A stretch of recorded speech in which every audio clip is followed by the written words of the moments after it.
Ta-da. Yeah, yeah.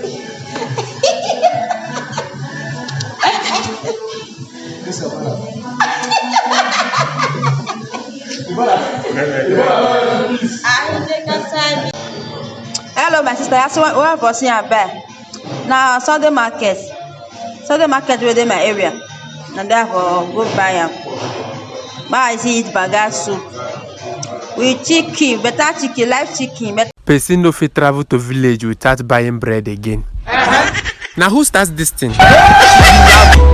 Yes. You don't work, you don't try. You supposed to do it. You like to be on the scene, but I'm the scene when I let so be on the E don't say where I dey tell John, no be today. John say me no fit tell her say I don't tire for the relationship. He say now he tell me say he like me, so now he go tell me.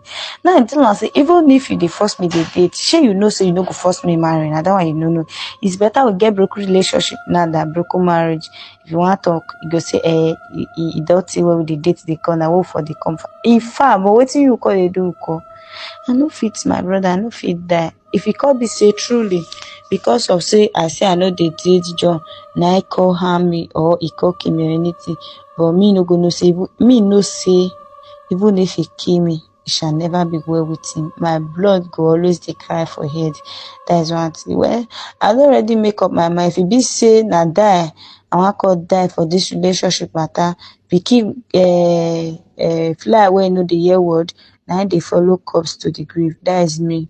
Since I know the year word, anything where John called to me, I go bear am. After Precious broke up with John for the final time, it was said she went on a low, that she went into hiding. Clearly, she knew what this guy was capable of. She unfriended him from Facebook, blocked his number, and basically avoided places that he would frequent. It's safe to say she was living in fear. Unfortunately for her, on the 1st of May 2022, on a Sunday, on her way to church, after leaving her apartment, her student apartment she shared with her roommate, John accosted her. Clearly, he knew the route she takes to church, and so he blocked her, positioned himself, and waited for her to pass. And when she passed, that was it. Precious met John for the first time since they broke up.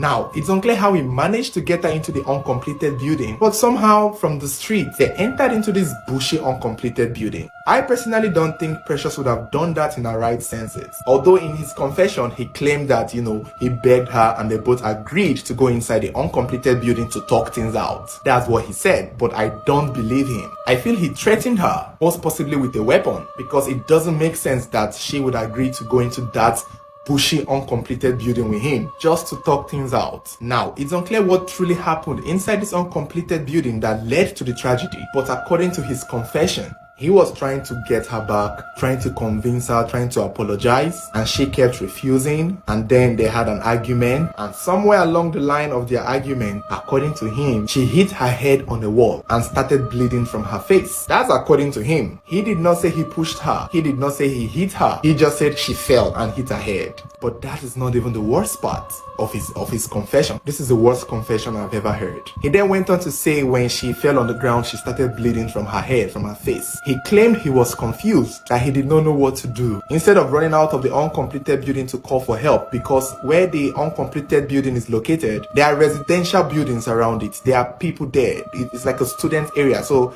there are residents there living around there, people passing the street. It was a Sunday, so people were clearly passing by. He could have found somebody to call for help. But you know what he did instead? He took off her scarf, the one she was tying on her head to go to church, and tied it around her neck, strangling her to death. That was what he said happened. How can someone you claimed you love be injured and bleeding, and the first thing that came to your mind was to strangle her to death? If this guy isn't a monster, then I don't know what is a monster. Which is why I don't believe him. I don't believe he begged her to come into that uncompleted building, and I don't think she did it with her own willingness. I don't think he came to meet her or block her at that street just so to talk to her and get her back. I don't believe so. I believe he wanted to kill her. The moment he came to block her there, that was what he had in mind. In his confession, he's trying to make it look like an accident that went out of hand. But it's obvious it was premeditated, because there's even a possibility that he came with formalin to conceal the decomposition of her body, because I don't know how else her body would be there in the bush for 3 weeks and no one could perceive anything.